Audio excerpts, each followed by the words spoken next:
Sports Saturday. It's complete. Another touchdown! Cougar Sports Saturday.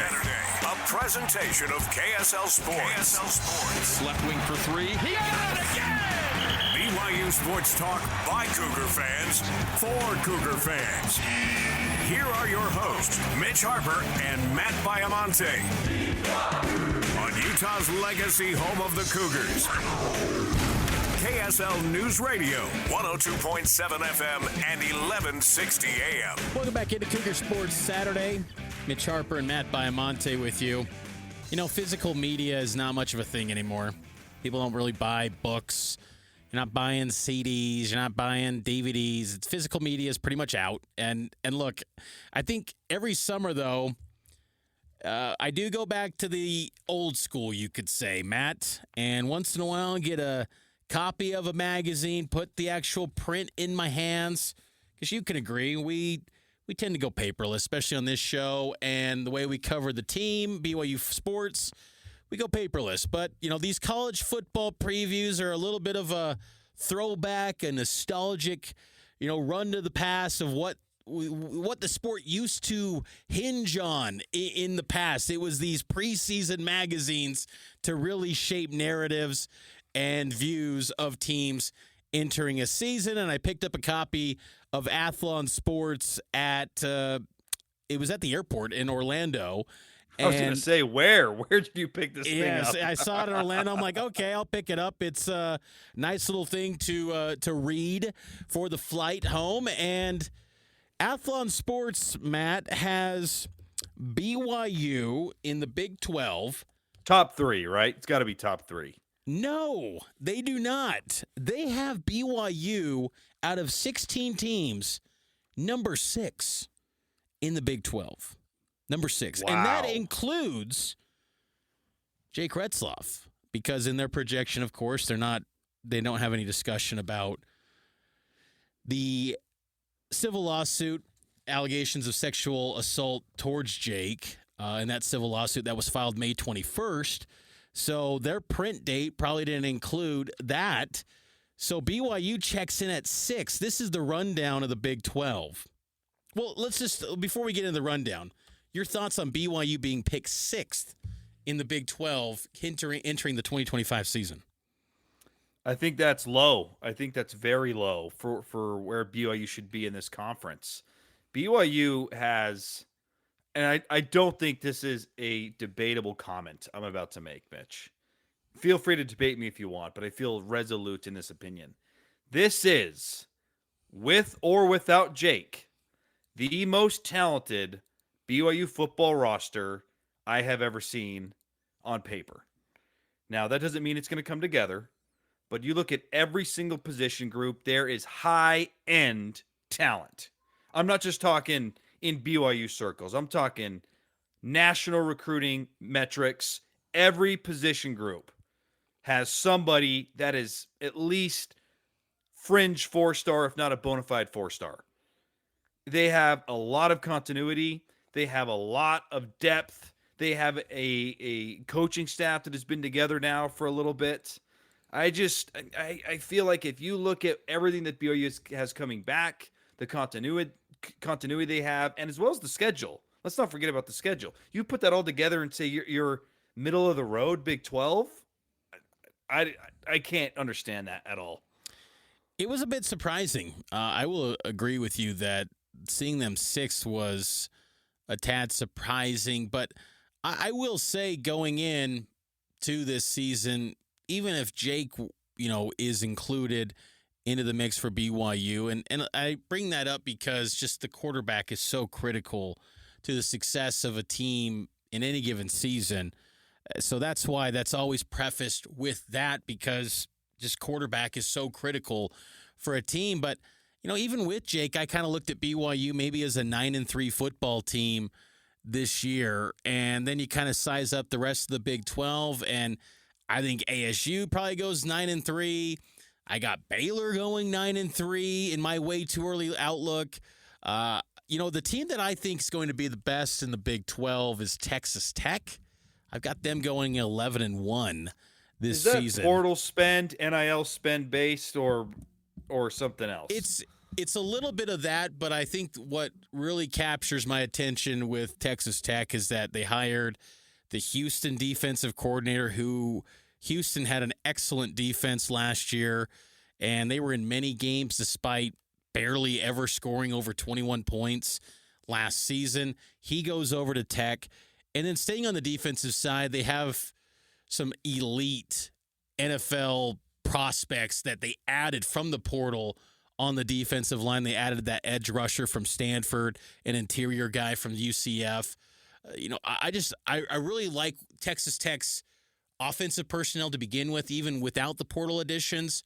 And then they bolstered areas of weakness in the trenches through the portal. And they maybe overspent a little bit, but there's a premium for the positions they paid at. And I think they're going to be really good. And I think they got a schedule that sets up quite well. BYU's schedule is just kind of quirky a little bit, where you've got at East Carolina in non-conference. I think BYU wins that game. But East Carolina, is probably a team that's, 7-5 good, but 2 time zone cross Who cares, country. though? It's not a Big 12 game, right? You lose that, whatever. I know that, but I'm just trying to stack up the season. Like, I could see Colorado being a tricky spot early in the year, even though Colorado, I think, is probably a 5 to 8 win team at best. West Virginia, I think, is going to be a sleeper to contend for bowl eligibility. Everyone's writing them off.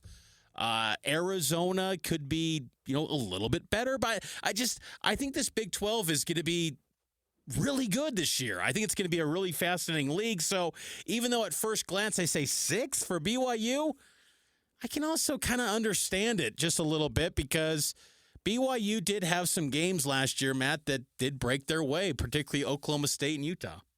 Yes, that's a fair point, and they'll need some similar luck. I just look at some of these other teams, and I feel like the question marks are bigger than BYU's. Like 1 through 6, let's go through it. Number 1, Athlon has Kansas State ahead of BYU. Number 2, Arizona State. Presumably that's your Big 12 championship game. Number 3, Texas Tech, who you just broke down. Number 4, Iowa State. Number 5, Baylor. Number 6, BYU. Most of the teams in front of BYU do have a more clear quarterback picture. In the case of Kansas State and Arizona State, Avery Johnson, Sam Leavitt, those are good quarterbacks. I think Sam Leavitt's much better than Avery Johnson, but still, a lot of people like the upside of Avery Johnson.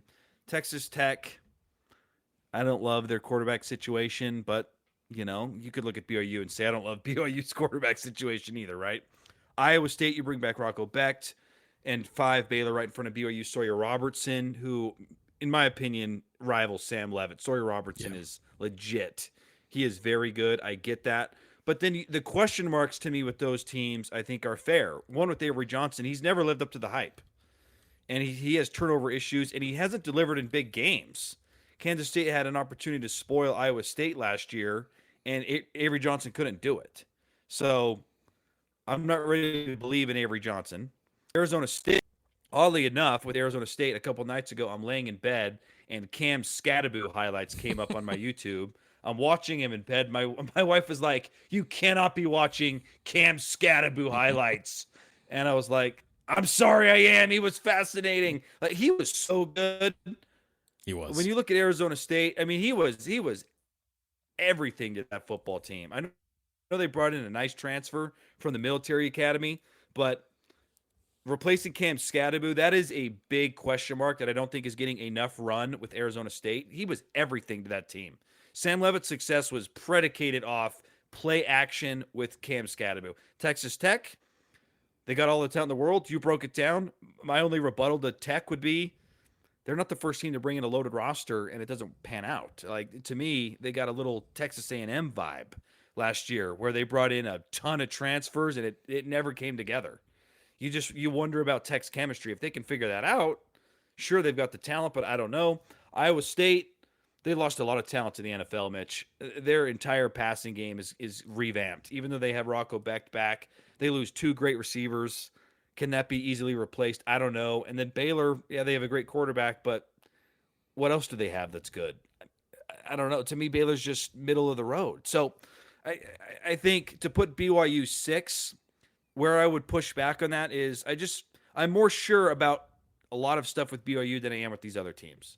Yeah, they got the question mark at quarterback, but I'm very sure in the defense. I feel like they will be top 3, Mitch. I have no concerns with the defense. I have no concerns with the special team. You might have the Luke Rose kicker, one of the best kickers in the country. Really, all you're talking about is quarterback. And then if you break that down further, Jake, last year was average, and you still won 11 games.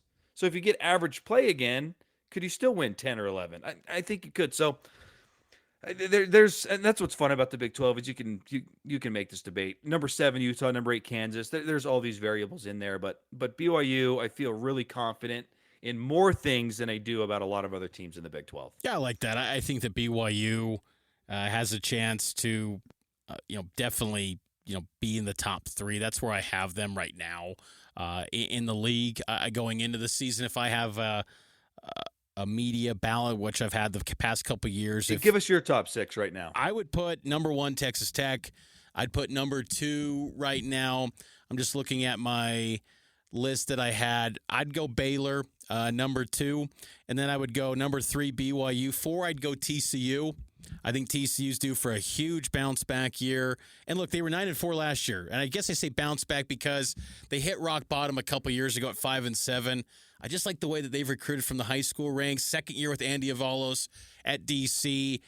Josh Hoover, too, at QB. I like TCU's schedule. It's really tough, but if they can have a few breakthroughs, I think TCU could be excellent. I'm not as high on Iowa State. The comments you had about the Cyclones, I'm with you there. I've got them, though. Let's see here. I've got Arizona State at 5.